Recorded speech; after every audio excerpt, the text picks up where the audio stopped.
자, 이번 이야기 바로 귀신의 족발 집쟁이님께서 찾아와 주셨습니다. 오늘은 또 어떤 이야기가 될지 출발을 해보도록 할게요. 안녕하세요. 집쟁이님. 기다리고 있었습니다. 아, 역시나 11시 이쯤 되면 또 족발이 땡기고 귀신의 족발이 땡기는 거죠. 그렇죠. 어제 그렇죠. 먹었죠. 아, 어제 드셨구나. 이 시간대쯤에. 누군가가 진짜 이거를 듣고 귀신의 족발이라는 족발집을 한번 차려주셨으면 좋겠어요. 진짜 홍보 제대로 할 텐데. 광고 주십니까?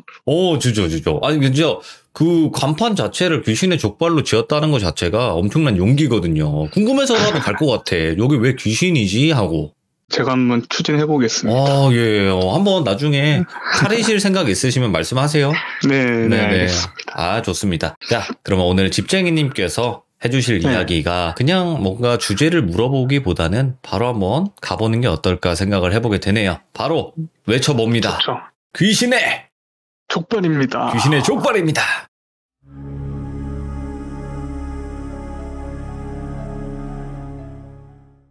오늘 제가 해드릴 이야기는 짧은 이야기, 긴 이야기 하나인데 일단 처음에 들려드릴 이야기는 토지 개발 현장 이야기예요.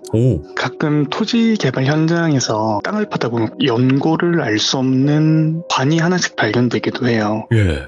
이제 제가 이 이야기를 듣게 된 건 저희 아버지와 함께 저녁 식사 자리에서 업체분들과 저희 아버지가 이제 어릴 적 일을 배우시며 겪었던 이야기를 서로 다 이렇게 막 주고받고 하시면서 했던 이야기를 제가 들었는데 거기에 계셨던 어떤 토목 업체 사장님의 이야기예요. 예. 지역은 자세히 기억이 안 나는데 토지 개발 현장에 그분 집안 회사가 토목 사업을 하고 계셨는데 공사 입찰을 받으셨대요. 그래서 많은 장비들이랑 인력을 투입해서 착공을 시작을 했는데 산도 깎고 좀 큰 언덕도 깎고 이렇게 하나씩 깎아 내리면서 일을 하고 있던 어느 날에 크레인 장비 기사님이 일을 하시단 말고 지금 이걸 말씀을 해주셨던 그 사장님한테 찾아오셨대요. 제가 이전에도 말씀 한번 드렸지만 토목 현장에서 사용하는 포크레인이나 중장비들이 상상을 초월할 정도로 큰 장비들이 있어요. 근데 개발 현장이 좀 컸다 보니까 장비 사이즈도 장난이 아니었는데 그 기사님이 산 중턱에서 작업을 하고 있었는데 땅을 어느 정도 파다 보니까 웬 나무 판자가 하나가 보이더래요. 그래서 이제 그걸 살살 이렇게 흙을 조금씩 포크레인으로 걷어보니까 관이 한 짝이 나왔다고. 딱 봐도 관이니까 이걸 열어보지도 않고 어떻게 해야지 고민하다가 이거를 말을 해야겠다 해서 찾아오셔가지고 그 사장님한테 현장 가서 좀 보셔야겠다라고 말을 하셨대요. 그래서 사장님이 이제 기사님을 따라 올라가셨고 관이 발견된 구덩이를 보니까 정말 관 하나가 땅에 묻혀 있었고 이제 그거를 한참 고민하시던 때 지금은 절대 그렇게 일을 진행을 할 수는 없는데 이게 몇십 년 전의 일이에요. 조심스럽게 포크레인으로 관 주변을 일단 판 다음에 관을 걷어 올리셨대요. 관에 걷어 올리고 일단 보관하기 좋은 다른 곳에 포크레인으로 집어다가 놔두고 경찰에 신고를 하자고 하셔서 기사님이 아니 이런 거 나 원래 안 한다. 되게 찝찝한 일이다고. 대신 내가 이거 해줄 테니까 밤에 술 한잔 사주라. 이렇게 이제 웃으면서 작업을 승낙을 하셨대요. 네. 그렇게 관 주변을 서서히 파던 중에 장비 일부분에 관이 긁힌 거예요. 긁혔는데 포크레인으로 관이 긁혔다는 거는 제가 전에 말씀드렸는데 포크레인 큰 거는 돌도 찢어버려요. 돌을. 예. 근데 살짝 긁혔다는 그 표현이 관에는 구멍이 생길 정도에 긁힌 거예요. 살짝 구멍이 생겼는데 이상하게 오래된 관처럼 보이는데 나무 상태는 또 썩 그렇게 오래된 것 같지도 않고 근데 뚫린 구멍에서 물이 그렇게 나오더래요. 물. 예.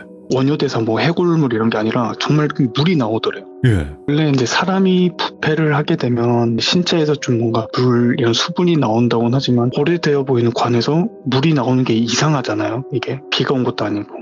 그래도 이제 그런 일부분에 신경을 쓸 겨를이 없기 때문에 그냥 뭐 물이 나오건 어쩌건 신경을 안 쓰고 그냥 관 드러내고 구덩이를 계속 파기 시작했대요. 근데 또 하나 신기한 게 관이 있던 그 자리에는 딱 관 사이즈 맞춰서 흙이 썩어가지고 토양이 검정색으로 그냥 싹 변해 있었대요. 그 부분만.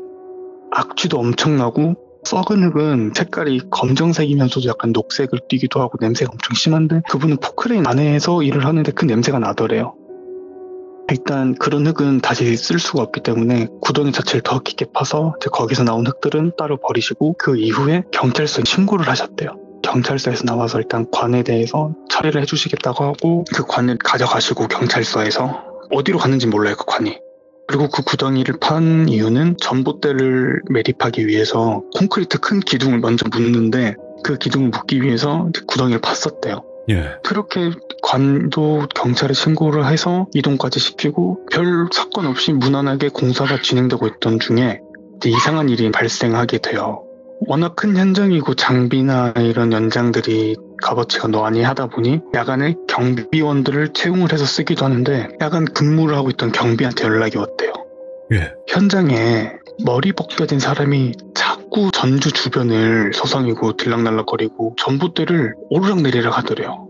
어떻게 하는지도 모르는데 정확하게는 아직 전봇대 설치까지만 하고 전기 이런 걸 안 했기 때문에 타고 올라갈 수 있는 것도 없어요. 예. 근데 그거를 오르락내리락 하다가 주변 왔다 갔다 서성이다가 다시 오르락내리락. 그걸 본 경비가 아 이거 저러다 사람 사고라도 날까 겁난다. 그리고 또 현장에 경찰들이 들락거리면 안 되니까 일단 오실 수 있는 대로 빨리 좀 오셔서 조치를 부탁한다고 사장님한테 연락을 했대요. 네. 그런 내용을 전달받고 사장님이 현장에 도착했는데 실루엣을 보니까 웬 할아버지처럼 보인 사람이 어슬렁어슬렁 주변을 배회하다가 정말 경비원 말처럼 갑자기 전봇대를 오르락내리락 하더래요. 막 올라가고 내려가고 자유롭게. 그래서 이제 현장에서 일단 저 사람을 내보내야 된다. 그때까지는 귀신이라 생각을 안 했고. 왜냐면 현장에 저렇게 사고 나면은 좋을 일이 없으니. 그래서 경비랑 같이 가셨대요. 가까이 가서 보니까 이게 사람 살점이 여기저기 막 뜯어져 있고 어떤 데는 살이 붙어 있고 어떤 데는 안 붙어 있고 막 약간 부패된 그런 상태처럼 보인 사람이 있었는데 이게 보자마자 느꼈대요. 아, 저 사람 아니다. 저 사람 아니고 이거 분명히 현장에 뭐가 꼈다. 왜냐면 뭐 나무도 그렇고 뭐 돌도 그렇고 이게 신이 어디 들어갈 수 있지 모르니까 처음에 무슨 이유 때문인지도 모르고 아, 이게 뭐가 있다라고 생각을 해서 일단 경비랑 그 현장을 빠져나오셨대요. 지키고 이런 걸 떠나서 산 사람이 우선이니까 빠져나와서 이제 아, 이 현장이 좀 잘 되려나 보다. 귀신도 나오고 이러는데 좀 문제가 되지 않을까 이렇게 걱정을 하고 있던 중에 그날 작업을 하셨던 포크레인 기사님한테 연락이 오더래요. 그분이 이제 김 무슨 사장님인데 김 사장 나야. 자네 괜찮나? 왜 그러시냐고. 나는 자꾸 그때 공사하고 나서부터 이후로 자꾸 헛것이 보이고 그게 남잔지 여잔지도 모르겠는데 그냥 하얀 헛것이 보이고 꿈에는 자꾸 어떤 영감이 자꾸 자기 포크레인에 매달려 있대요. 내려오라 그래도 안 내려오고 아무리 흔들고 포크레인을 꿈속에서 움직여도 포크레인에서 내려오지가 않더래요. 그러면서 하는 말이 아 그때 내가 거절을 했어야 됐는데 괜히 건드렸다고. 길거리에 심어져 있는 나무도 함부로 건드는 게 아니라는데 땅에 묻혀있는 관을 내가 거뒀다. 난 뭔가 지금 일이 생길 것 같다고 나도 주변에 수소문을 해서 좀 어떻게 처리할 수 있는 방법을 알아볼 테니 김 사장도 좀 도와달라고 이렇게 말을 하더래요.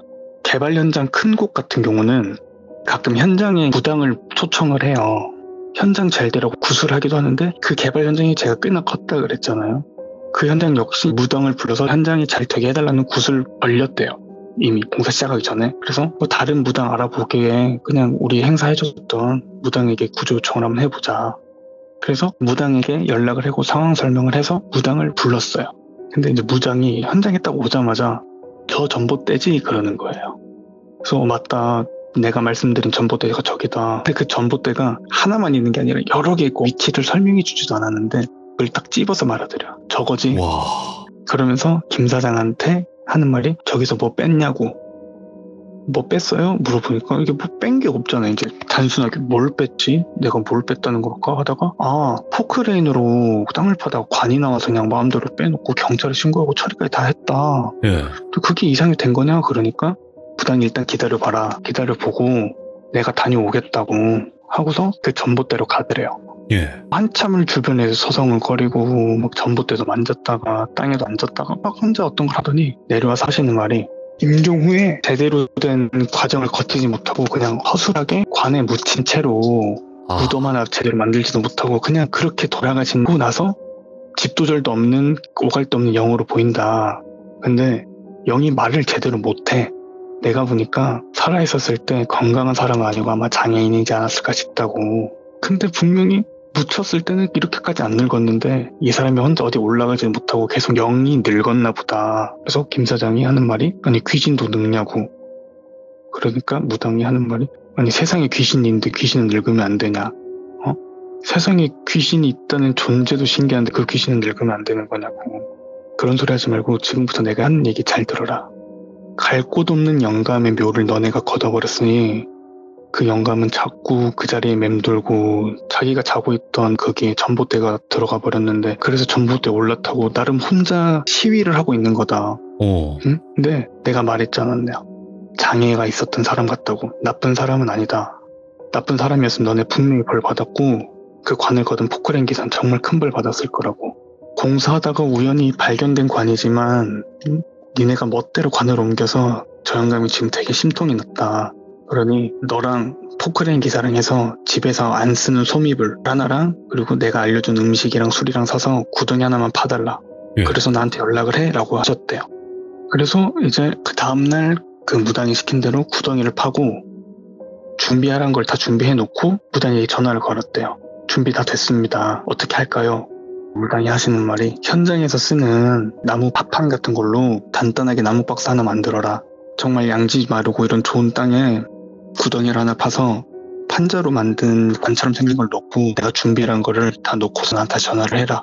그렇게 말을 하셨대요. 예. 그래서 정말 이제 합판으로 간단하게 관 비슷하게 만들고 이불을 깔고 주변에 제사상을 차렸대요. 그러고 나서 이제 무당을 불렀는데 하늘로 올라가게 하는 게 그게 천도제인가요? 맞아요. 천도제가 그런 거죠. 천도제가 하늘로 올려보내는 건데 예. 이 사람은 하늘에 올려보내는 게 아니라 그냥 쉽게 생각해서 뭐 사람의 집을 이사해주는 것처럼 왜냐면 해가 되는 영이 아니고 어차피 올라가도 갈 곳 없는 영감일 것 같아서 그냥 너 편한 자리에 그냥 여기서 평생 살고 사람한테 피해주지 말아라 라는 식으로 제를 올렸대요.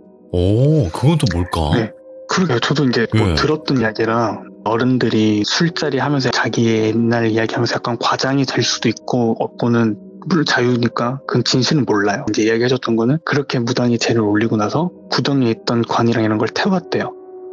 태우고 나서 신기하게 딱 그때부터 장비 기사님 꿈에 영감이 딱 나왔대요. 그날 제를 올린 날. 예. 영감님이 나오더니 그날 꿈에는 항상 매달려있던 그 할아버지가 포크레인이 아닌 자기 앞에 서서 무슨 말을 하는지는 알아먹진 못하겠는데 쉴 새 없이 계속 고맙다는 것처럼 인사를 하고 그러더니 그냥 땅으로 쑥 꺼지시더래요. 그 다음부터 꿈에 나온다거나 이제 경비나 다른 사람들 눈에 헛것이 보인다거나 그런 건 없었고 거기에 리조트가 들어섰는데 정말 대박이 났어요. 결국 잘 됐어요, 이야기는. 또 이제 그분이 하는 말이 뭐 세상만사 뭐 다 마음대로 할 수 있는 건 아닌데 정말 건들 게 있고 안 건들 게 있는데 이게 건드려야 될 건지 안 건드려야 될 건지 긴가민가하면 건드리지 말아라. 그런 말을 해주셨어요. 네. 어떻게 보면 거기에 뭔가 묶여있던 갈 곳 없는 영혼을 그렇게 좀 달래주고 그러니까 오히려 더 잘 됐었다. 이런 거네요. 그죠. 살짝 무서울 뻔 하다가 어쨌든 조금 마무리는 따뜻하게 됐는데 뭐 그렇잖아요. 사람한테 해를 주는 귀신이 있고 또 도움이 주는 귀신도 있고 해도 도움도 안 되는 귀신이 있고. 그리고 또 이런 공사 현장이나 건설 현장에는 이런 경우도 꽤 많다고 하더라고요. 그렇죠. 다음에 직업에 관련해서 뭐 이야기해드릴 게 더 많은데 착한 귀신은 이번이 처음이자 마지막일 것 같아요. 네. 잠깐만. 착한 귀신의 이야기는 이제 끝이다. 네, 드문 것 같아요, 굉장히. 그렇지. 네. 왜냐면 그런 거 있어요. 귀신은 그런 의도는 아닌데 사람에게 그 귀신이 뭔가 몸이 닿거나 타거나 이러면 안 좋은 일들이 더 많이 일어나니까. 그러면 지금은 첫 번째 이야기였고 이제 두 번째 이야기인데 어떤 게 될까요? 이제 두 번째 이야기는 양식장에 대한. 양식장? 네. 예. 저희 아버지께서 20대 초반에 저희 할아버지의 소유의 양식장에서 일을 하셨대요. 군대를 전역을 하고 나서. 규모가 꽤 컸다고 들었어요. 한 1만 평 정도 되는 양식장이었고 그 양식장을 관리하는 업무로 이제 들어가셨는데 아무래도 양식장에 보면 사람들 많고 관광지에 위치한 곳에 양식장이 있지가 않아요. 그리고 바다에 좀 외진 곳에 위치한 양식장이다 보니 아버지가 살았던 집에서는 꽤 멀리 떨어져 있었고 어쩔 수 없이 양식장에 마련된 숙소에서 몇 개월간 생활을 하셨대요. 거기 계시는 동안. 근데 이제 우리가 생각하는 여수 밤바다, 뭐 부산 해운대, 뭐 수변공원 이렇게 경치 좋은 바다만 존재를 하는 게 아니고 낮과 밤의 모습이 완전 다른 바다 바다의 모습도 존재를 해요. 그렇겠죠. 예. 낮에는 이쁘다가 밤에는 정말 공포스러운 바다가 존재하는데 그런 바다였대요. 낮에는 괜찮은데 밤에는 공포의 바다가 되는 그런 곳에 양식장이 있었는데 처음에는 낯선 그 양식장의 밤바다가 아버지가 무서우셨대요. 하지만 일을 해야 되고 관리를 해야 되니까 그리고 중간중간 사료 뭐 이런 것도 주고 달려야 되고 계속 그렇게 하다 보니까 얼마 후에 이제 적응을 하셨대요. 적응이 되더래요. 그렇게 한두 달간은 이제 별다른 일 없이 무난하게 지내고 있던 중에 어느 날 밤에 일을 마치고 아버지가 그 숙소에 혼자 지내셨어요. 혼자. 네. 근데 웬 스님 한 분이 찾아오시더래요. 그 양식장에 불 딱 하나 켜진 숙소로 스님이 찾아왔는데 그렇게 스님이랑 저희 아버지가 처음 만나게 됐고 서로 통성명을 하며 인사를 했었대요. 그래서 이제 그날로 시작부터 며칠을 반복해서 스님이 매일 밤마다 찾아오셨대요. 뭐 심심하셨는지 어쩌는지 모르지만. 그러다가 어떤 날은 스님이 아버지랑 함께 양식장 주변 해안가로 밤 산책을 나가자고 하시더래요. 예. 그래서 근데 뭐 양식장 주변에 산책할 게 있나? 그래도 뭐 밤에 적적했는데 잘 됐다고. 내가 그렇다고 뭐 숙소에 대해서 무서움은 없어졌는데 아직 혼자 바닷가를 걸어 다닐 정도가 아니어서 나가질 못했다. 뭐 이참에 담력 훈련하는 김에 용기까지 키워보자 해서 20대 패기로 같이 가시자 했대요. 그래서 이제 양식장을 벗어나와서 주변에 해안가를 조금씩 걷고 있는데 이게 양식장 주변 해안가는 우리가 생각하는 그런 뭐 백사장이나 좋은 흙이 아니에요. 냄새도 나고 이런 데인데 그 질컥질컥 거리잖아요. 그렇게 그런 해안가를 걷고 있었는데 얼마나 걸었을까? 스님이 본인 속주머니에서 뭐 푸시럭푸시럭 하던데 손전등 하나 딱 꺼냈대요. 예. 그러면서 아버지한테 내가 손전등을 켤 테니까 손전등 빛을 잘 따라서 한번 보세요 라고 하더래요. 그래서 아버지가 네 알겠어요 뭐 그렇게 해볼게요 말을 이렇게 하시고 스님이 손전등을 켜고 해안가를 시작으로 이렇게 쭉 후레쉬를 비추고 있었는데 갯바위처럼 보이는 어느 한 곳을 쓱 지나가더래요. 해안가를 시작으로 쭉 비추다가 갯바위가 보이고 쓱 지나갔는데 그때 저희 아버지께서 저기 사람 있으면 위험한 곳이에요 라면서 갯바위에 서 있는 남자를 보며 스님한테 엄청 다급하게 말을 했대요. 그래서 아버지의 다급함에 스님이 보셨어요? 그쵸? 보이죠? 당신은 저거를 볼 수 있는 사람 같아서 내가 데려왔네요 이렇게 말을 하더래요. 모든 걸 계획해서 아버지를 데려온 것처럼 말을 그렇게 해서 저희 아버지가 지금 방금 본 게 뭐냐 다시 한번 갯바위 좀 다시 비춰달라. 지금 뭐냐고 저거. 지금 위험한 시간이다. 이미 배를 타고 빠져나와야 될 시간인데 저러면 죽을 수도 있다라고 하면서 다시 비춰달라 했는데 아니나 다를까 다시 비춘 갯바위는 좀 전에 봤던 그 존재가 안 보이더래요. 그래서 이제 저희 아버지가 스님이랑 첫 산책을 나갔을 때 그렇게 신기하면서도 무서운 경험을 하셨고 아버지가 숙소로 돌아와서 스님과 헤어지고 나서 혼자 곰곰이 생각을 하셨대요. 분명 남자를 보긴 봤는데 가만히 생각해보니까 해안가에서 갯바위까지 거리가 있는데 그렇게 멀리 있는 사람이 마치 내 눈앞에 있는 사람처럼 완전 원근법을 무시한 채로 형태가 그대로 보였었대요. 예를 들어서 500m 앞에 최용만이 서 있는데 작게 보여야 되는 게 당연한 거잖아요. 근데 500m 밖에 최용만이 똑같이 2m 사람으로 보이는 거예요, 눈에. 그래서 아버지가 계속 생각이 잠길수록 너무 무서워지더래요. 그래서 그날 잠을 어떻게 자야 될까 막 고민하다가 어떻게 잠이 들었고 그 다음날부터 며칠 동안 스님이 아버지 숙소에 오시질 않더래요. 그래서 뭐 바쁜 일이 생겼나 왜 며칠 동안 이렇게 왔던 스님이 안 오지 하고 그냥 또 바삐 또 일하고 자고 이렇게 생활하면서 그날 일이 잊혀질 때쯤 다시 스님이 찾아오셨는데 그 스님이 항상 밤마다 찾아오셨대요. 밤. 근데 그날은 또 밤이 아닌 새벽에 찾아오시더래요. 2시 정도 였던 것 같아요, 듣기로. 그러면서 대뜸 하는 말이 다시 보여줄 게 있어요. 아버지를 만나자마자 그 말만 딱 했다. 다시 보여줄 게 있다. 근데 아버지는 일전에 상황도 겪었고 한동안 스님이 자리를 비웠다가 다시 와서 또 그 길을 가자고 했는데 무언가 이끌리듯 그냥 그 스님을 따라가게 되더래요. 처음 그 이상한 남자를 목격했던 그 갯바위로 다시 갔고 그날 아버지가 진짜 너무 큰 충격을 받았대요. 첫날 봤던 그 정체 모를 남자가 어쨌든 멀리서도 사람 크기로 보인다는 거는 정말 가까이 왔을 땐 크기가 크다는 거예요. 근데 그 정체 모를 남자가 갯바위에 딱 일어서가지고 허리만 숙인 채 바다에서 사람처럼 보이는 시체들을 이렇게 막 건져 올려가지고 큰 포대 같은 곳에 계속 주워 담더래요, 사람을.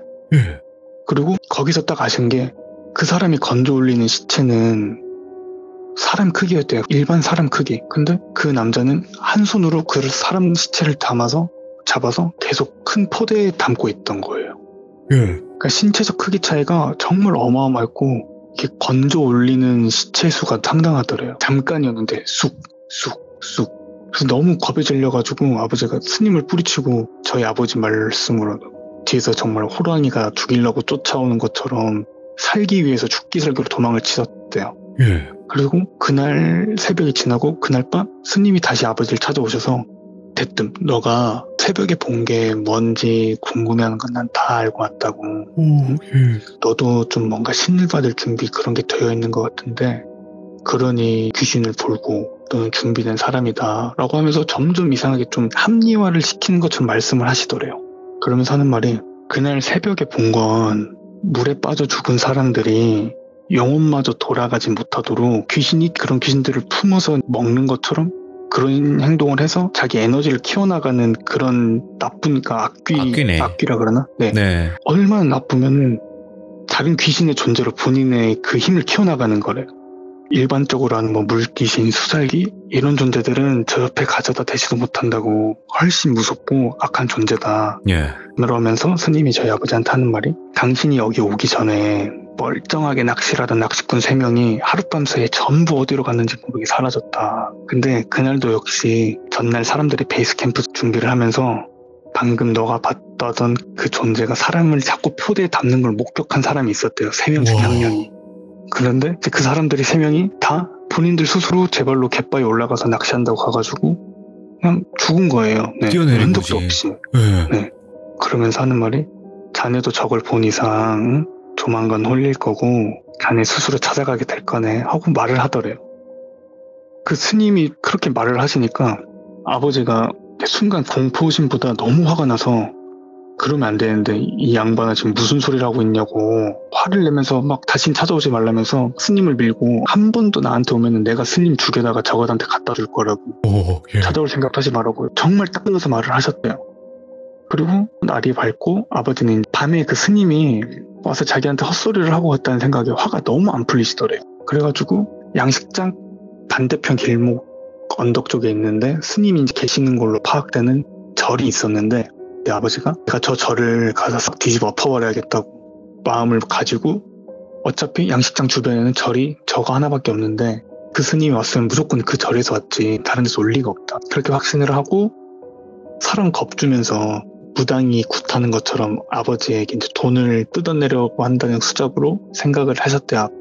그 이제 절에 도착을 하셨는데 절에 도착해서 다짜고짜 엄청 큰 소리로 매일 밤 나 찾아오는 스님놈 새끼 누구냐고 하면서 욕을 하면서 그렇게 소리를 쳤대요. 그 우리 사찰 가면 나무로 만든 대문이 있잖아요. 그 문을 팍 발로 팍 차고 절 안을 딱 들어갔는데 아버지 말문이 다 막히더래요. 예. 절이 폐허 수준의 상태로 그냥 거의 형태만 절인 거고 아무것도 없고 사람은커녕 고양이랑 쥐새끼 한 마리가 없었더래요. 그리고 절 내부에는 우리가 공사를 하다 보면 철거 현장에서 쓰는 라인이 있어요. 폴리스 라인처럼 접근 금지, 안전제일 뭐 이렇게 빨간색으로 그 라인이 내부에 다 곳곳에 둘러져 있고 각 방이란 방마다 다 붙여져 있더래요. 당시 그 절 상태가 그때는 너무 당황해서 그것까지 생각 못했는데 정말 상당히 오랜 시간 동안 그렇게 지속돼 있던 걸로 보인다라고 이제 말씀을 해주시더라고요. 그 광경에 놀란 이제 저희 아버지가 도망쳐서 다시 양식장으로 돌아오셨고 그나마 이제 양식장에서 좀 근무하신 지가 오래된 그분한테 가서 절에 대해서 이제 물어보셨대요. 그 아저씨가 저희 아버지의 물음에 그 절은 운영을 안 한 지 오래됐고 지금 그 자리에 다른 걸 짓는다는 소리는 내가 여러 번 들었다. 현재 여기까지 일을 하면서. 예. 근데 무슨 이유 때문인지 개발 사업이 계속 취소되고 반복되고 그렇게 몇 년이 지난 지금까지 저 상태다. 근데 뭐 할 일이 없어도 그렇죠. 저기는 왜 궁금해하고 왜 갔다 왔냐고. 뭐 문제 있어? 이렇게 물어보셨대요. 그러면서 그 자네 집안 혹시 건설한다더니 저기 뭐 해보려고? 에이 안 돼. 다른 큰 기업들도 와서 여기서 이룬 거 없이 다 빈털터리를 돌아간 토지였는데 저긴 뭐가 꼈어도 꼈으니까 혹여나 가서 당신 아버지한테 말할 생각도 하지 말고 관심도 갖지 마라. 이렇게 딱 말씀을 하시더래요. 예. 그래서 이제 그 아저씨의 말에 뭐 일단 오케이. 근데 밤마다 찾아오는 이 스님 누구냐고.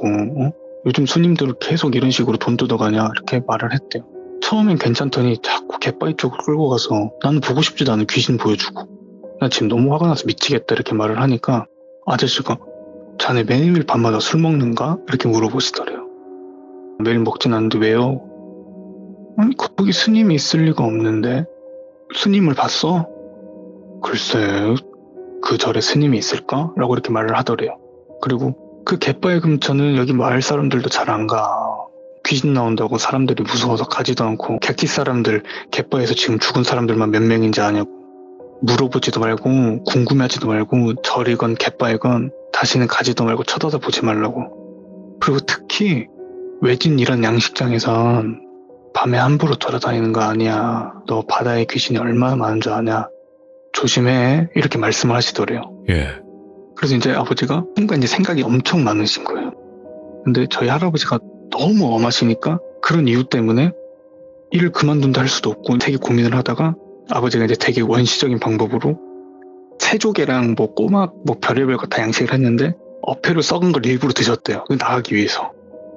그래서 이제 당연히 속에 배탈이 났겠죠. 그래서 그 계기로 일단 병원으로 나오면서 양식장에 자연스럽게 안 가게 됐는데 예. 얼마 후에 이제 아버지가 양식장에서 있었던 일은 이제 자연스럽게 잊혀지셨대요. 그러면서 저한테 이야기를 하면서 말씀을 이어가시기를 아무래도 그때 아빠가 귀신에 홀린 것 같다. 그때 생각을 못했는데 왜 생각 못했을까? 아무튼 지금 와서 생각해보면은 그 아무리 밤이어도 사람 혈색이 어느 정도 보여 집쟁아. 근데 그 사람은 혈색 자체가 회색빛처럼 탁했고 이상하게 낮에는 찾아온 적이 단 한 번도 없었다. 그리고 이상한 것조차 눈치를 왜 그때 못 챘는지 눈을 단 한 번도 깜빡이는 걸 본 적이 없었대요. 예. 서로 마주보면서 말을 하는데 눈을 안 깜빡이는 거예요. 그리고 그 사람이랑 대화를 하는데 눈도 안 깜빡이고 그 사람의 입이 떨어지지도 않더래요.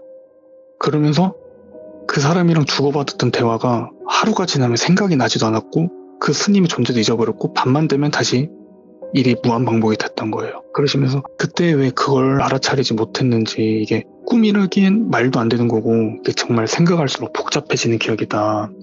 만약 그때 아빠가 그 정체 모를 스님, 귀신인지 아닌지도 모르는 그 스님한테 화를 내면서 내가 그렇게 행동을 하지 않았더라면 아마 끝까지 내가 홀려서 결국 안 좋은 선택까지 했을 수도 있을 거라면서 지금까지 거기서 죽었던 사람들 아마 다 아빠처럼 홀려서 죽었을 거라고. 그리고 갯바위까지 그 스님이라는 사람한테 홀려서 혼자 가서 이제 다들 낙하해가지고 이렇게 홀려서 죽은 걸 수도 있다. 왜냐면 사람이 그렇게 많이 죽어나가고 그러는데 무슨 범죄 현장이면 세상에 다 소문이 날 텐데 그런 거 하나도 없이 다 의문사다고 라고 하면서 그 지역이 여수예요. 전남 여수. 아, 여수. 예. 네. 여수인데 그 주변을 가면 그때 당시 저희 아버지가 지내셨던 컨테이너 자리를 저한테 보여준 적이 있어요. 네. 보여주면서 지금은 없어졌는데 저기 저 갯바위다. 그러는데 전 그거 보고 너무 무서운 거예요. 갯바위가요. 예. 저기 갯바위 보여? 이렇게 해야지 보이는 갯바위예요. 예. 근데 그거를 그날 밤에 아버지는 손전등으로 비쳤다 그랬잖아요. 그걸 정말 눈앞에서 본 것처럼 본 거예요. 그러니까 이제 그치 너도 신기하지. 진짜 아빠는 다행이라고 생각한다고. 내가 안 올린 게 다행이다고. 라고 하면서 이제 아버지가 양식장 근무를 하실 때 있었던 이야기를 들려주셨습니다. 잠깐만. 이거 생각보다 이야기가 큰데? 중요한 건 양식장이 망했어요 또. 아, 그게 망했어요. 이유가 없이 그냥 다 폐사를 해버려. 그냥 어느 한시에 갑자기 또. 와. 자, 그럼 한번 정리를 해볼게요. 아버님이 그 갯바위 가서 이제 손전등을 비추면서 스님이 이제 보여줬다 그랬잖아요. 네네. 그것도 이제 아버지의 환상인 거죠, 결국에는. 그러니까 본인이 귀신이 비춘 손전등을 거지. 어떻게 들고 다니겠어요. 본인이 비춘 건데 이제 스님이 비췄다고 생각을 하시게 된 거고. 그쵸. 그리고 제가 봤을 때는 그 스님 귀신이라고 할게요. 그 스님 네네. 귀신이 그 바람잡이 같은 거 있잖아요. 육지에 있는 사람들을 데리고 와서 거기에 있는 존재한테 홀리게 만든 다음에 빠뜨리는. 그러니까 부하. 그 악귀의 부하. 그리고 더 중요한 사실은 귀신들이 눈을 깜빡이지 않는다? 딱 듣자마자 진짠가? 왜냐면 한 번도 여태까지 시들무에서 나오지 않은 표현법이었어요. 저는 여태까지 한 번도 뭐 귀신의 눈이 뻥 뚫려 있었어요. 아니면 뭐 귀신이 눈을 막 크게 뜨고 쳐다보고 있었어요. 이런 얘기는 많이 들어봤는데 눈을 깜빡이지 않는 걸 확인하면 되겠네. 소름 끼치네요. 근데 막 상상을 해봤는데 너무 무섭네요. 막 그거를 막 물귀신들을 집어가지고 막 먹고 있었다는 것 자체가 담고 있는 게 먹는 거니까. 근데 진짜로 이 악한 영들은 귀신까지 잡아먹고 커져버리니까. 근데 그럴수록 아마 자기가 뭔 짓을 하고 있는지 까먹고 점점 잃어가고 있대요. 그 행위 자체가 의미가 없지만 그냥 의미 없는데 해야 되는 행동, 이런 식으로 된다는 얘기도 있었고, 자기가 이제 도대체 무엇을 하고 있는지도 모르는 존재가 돼버린다고 하니까 그렇게 커지기만 하는 악한 그런 존재가, 그런 내용 같기도 하고. 오늘 너무 소름 끼치게 또 이야기를 잘 해주셨네요, 집행이님. 아닙니다. 초반이 좀 약했죠. 아닙니다. 둘 다 너무나 또 소름 끼치고 들어보기 힘든 또 이야기였는데 감사합니다. 항상 고마워요. 아유, 아닙니다. 감사합니다. 네, 오늘도 귀신의 족발이었습니다. 좋은 밤 되세요. 감사합니다. 네. 와, 양식장 여수 쪽이라고 또 하시는데, 여수 바다가 전부 그런 건 아니에요, 여러분들. 그쪽만 그랬던 것 같은데, 일단은 사람을 홀려서 그렇게 만들어버리는 공간도 있다고 하니까. 근데 이것도 좀 잘 홀리시는 분들이나 아마 통하는 이야기인 것 같은데, 너무 또 소름 끼치게 잘 들었던 것 같습니다. 시청해주신 모든 분들 항상 바다, 물 조심하시기 바랍니다. 고맙습니다.